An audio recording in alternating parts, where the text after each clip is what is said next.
আমি আমার নিজের বাড়িতে এসেছি প্রায় 4-5 বছর হতে চললো।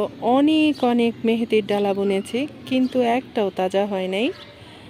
আর এই যে আমার ছোট্ট আপা ঢাকায় চলে যাওয়ার সময় ছোট্ট আপার যে মেহেদি গাছ ছিল ওখান থেকে কিছু ডালপালা ভেঙে দিয়েছিল।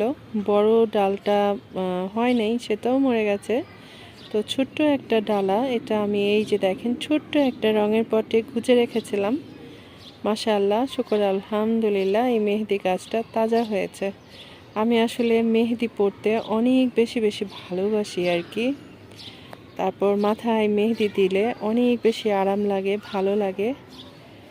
এই তো এই গাছটাও, এই কাটামুকুট গাছটাও আমার ছোট্ট আপা আমাকে দিয়ে গেছে। তো এটার মধ্যেও ফুল ফুটছে। এই ফুলগুলা দেখতে এত বেশি সুন্দর লাগে, এত বেশি সুন্দর লাগে। আমার বোনের জন্য ভিডিওটা করছি, ভিডিও তো দেখে সব সময়, তো আমাকে দিয়ে গেছে। এগুলা কেমন হলো সেটা একটু দেখাবো আর কি। কি সুন্দর হয়েছে গাছটা, না? কতগুলা ডালপাল ছড়িয়ে গেছে। আজকে একদম ছিমছাম নাস্তা, লাল লাল পরোটা, ডিম পোচ আর হচ্ছে চা। আসলে সকালবেলা ঘুম থেকে উঠে ডিমটা খেতে আমার একদম ভালো লাগে না। আবার যখন মনে করি সারাদিন অনেক অনেক কাজ করতে হবে, একটু এনার্জির প্রয়োজন আছে, তাহলে একটা ডিম খাওয়ার প্রয়োজন আছে, এটা ভেবে আবার একটা ডিম পোস্ট করে নিলাম। তাছাড়া আমি চা দিয়ে পরোটা খেতে অনেক বেশি বেশি ভালোবাসি।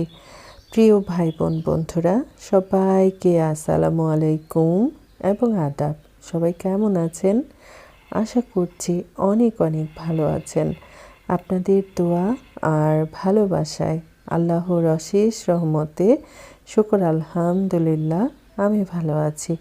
নাস্তা পানি খাওয়া দাওয়া শেষ করে চলে আসলাম দুপুরের রান্না করার জন্য। তো প্রতিদিন আমি ডালটা আগে বসাই দিই। আর আজকে যে ডালটা রান্না করছিলাম সেটা পাতলা ডালও বলা যাবে না, ঘন ডালও বলা যাবে না, মোটামুটি আর কি।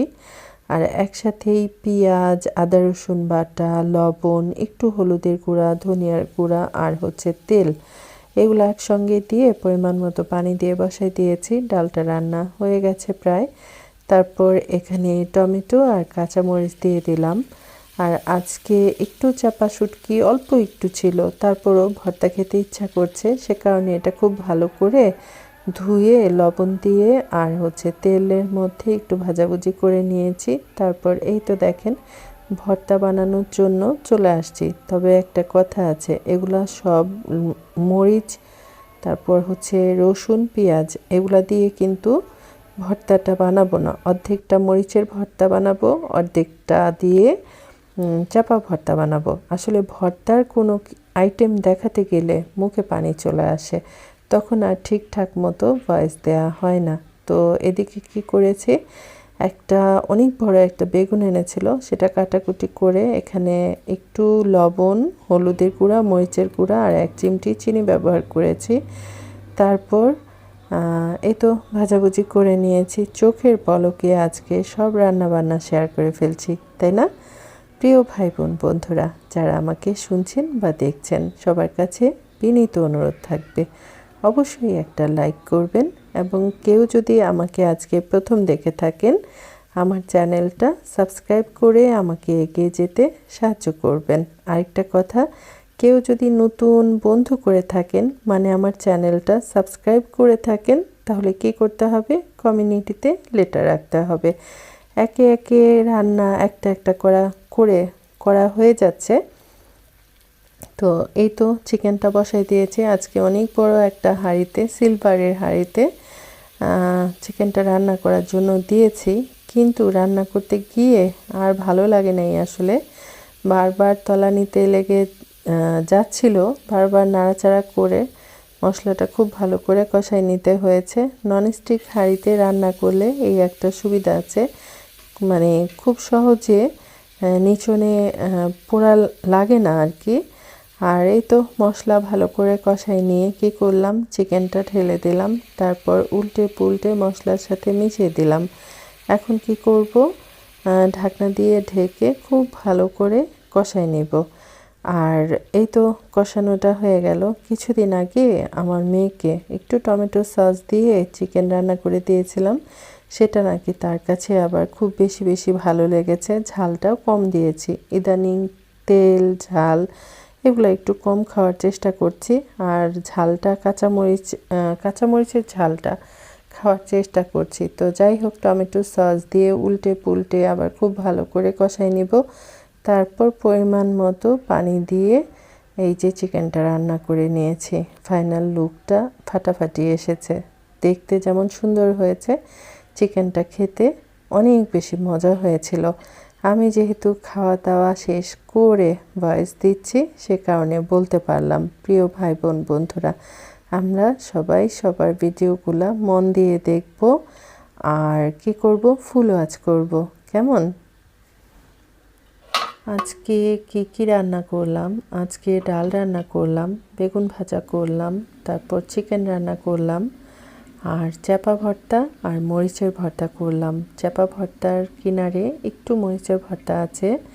আমার মেয়েটা আবার মরিচের ভর্তা খুব বেশি পছন্দ করে খায়। আর আজকে কি দিয়ে ভাত খেয়েছি জানেন? যেহেতু খাওয়া দাওয়া শেষ করে ভয়েস দিচ্ছি, আজকে শুধুমাত্র চাপা ভর্তা আর হচ্ছে ডাল দিয়ে দুপুরে অনেক মজা করে অনেক জনম পর মানে শান্তিতে ভাত খেয়েছি।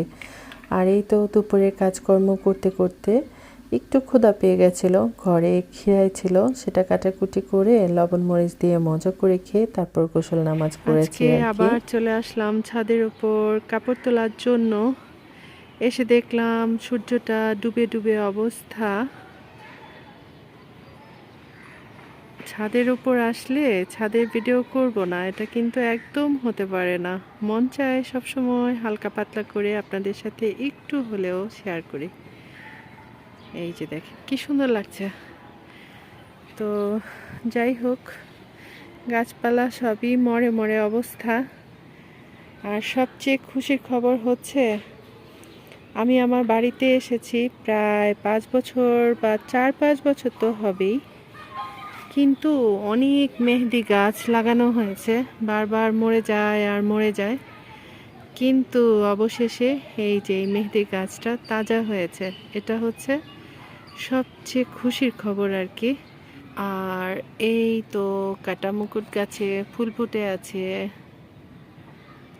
এই যে এই লেবু গাছগুলা নিজে থেকেই হয়েছে, মানে লেবু খেয়ে খেয়ে দানা ফেলে যায়। আর এখান থেকে যে আমি বসে বসে ভিডিও করছি, দেখলাম এখন সূর্যটা দেখতে অনেক বেশি সুন্দর লাগছে। আমি এখন চলে যাব ঘরে, গিয়ে একটু চা নাস্তা কিছু করব। ঠান্ডা তো একরকম চলেই গেছে, গরম পড়ে গেছে।